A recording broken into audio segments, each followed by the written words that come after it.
Now let's spend a little time discussing technical and business requirements. The Square Reader SDK supports the elegant hardware you have become accustomed to, and with this, you are ready to start. Keep in mind, all of this documentation is also available through our extensive developer documentation available on square.com. You can quickly get the Reader SDK application installed and operating by following 5 easy steps. We'll walk through them in the next few slides. Please note that the Reader SDK lets you take cash payments in addition to credit card payments. For the purposes of this training, we will start with cash transactions, which you can do right away, even without deploying the sample app to a physical device.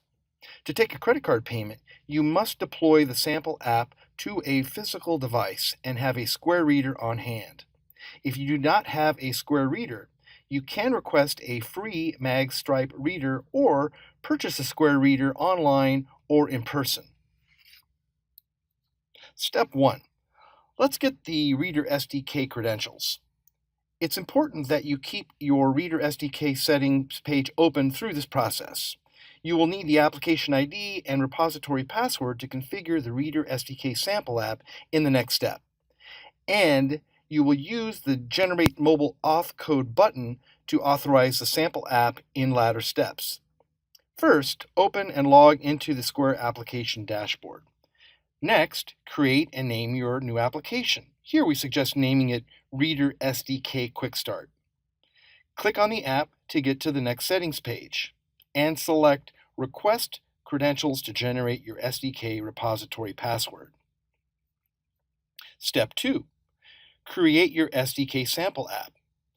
All that is required here is downloading the sample app from GitHub and following the steps documented to configure it for your environment. We have instruction for both Android and iOS. Step 3 is authorizing the SDK and taking a cash payment. First, we'll need to authorize the Reader SDK to collect the payment. This is done by generating an authorization code from the Reader SDK setting in the app.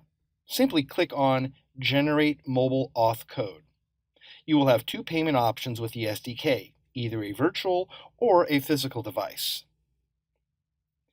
There are 8 sub-steps to take for testing either a virtual or physical payment, and we will list them all on the next 2 slides. Here we see the steps for a virtual device. Here we need to 1. Build and run the app on a virtual device and enable that device.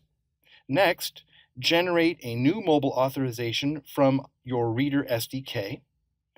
Third, copy the code string. Fourth, open the Reader SDK sample app. Fifth, tap enter the code manually. Step 6, paste the auth code. 7, then complete a cash transaction, say for $1. And finally, view that detail in the Square dashboard to complete your test. The second method is validating payment through a physical device. This is a slightly different process, but very well documented on our developer pages on square.com.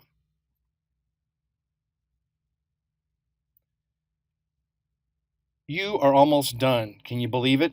Step 4 is customizing the checkout amount. Similar to the comment made on the previous slides, we have instruction for both Android and iOS integrations. Now you are ready to take a credit card payment in step 5. Let's connect a Square Reader and complete a credit card transaction. If this is your first transaction, please make sure that you activate your account to start. Next, follow the simple instructions for contactless chip reader or a MagStripe reader. Complete a transaction with a swipe, tap, or dip, and view the results in your Square dashboard. We also recommend testing a refund. Well, congratulations. And with that, you've just completed your integration for the Square Reader SDK. For more information on the Square Reader SDK and technical documentation, please see this URL, Payments Reader SDK Overview.